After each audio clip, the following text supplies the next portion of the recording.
अस्सलाम वालेकुम। कहते हैं कि महमूद गजनवी का दौर था। एक शख्स की तबीयत नासाज हुई तो तबीब के पास गया और कहा कि मुझे दवाई बना के दो। तबीब ने कहा कि दवाई के लिए जो चीज़ें दरकार हैं वो सब मौजूद हैं सिवाय असली शहद के। तुम अगर असली शहद कहीं से ला दो तो मैं दवाई तैयार किए देता हूँ। इत्तेफाक से मौसम शहद का नहीं था और शहद कहीं भी दस्तयाब नहीं था। उस शख्स ने हकीम से एक डब्बा लिया और चला गया।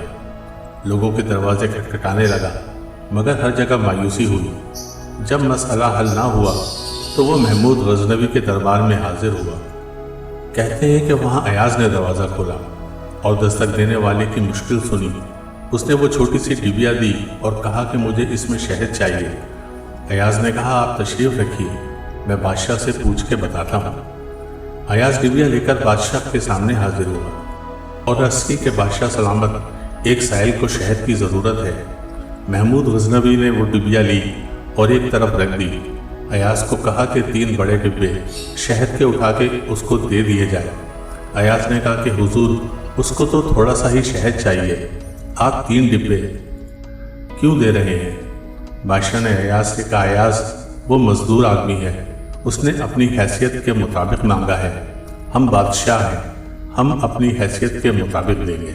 मौलाना रूमी रहमतुल्लाह अलैह फरमाते हैं, आप अल्लाह पाक से अपनी हैसियत के मुताबिक मांगे, वो अपनी शान के मुताबिक अता करेगा।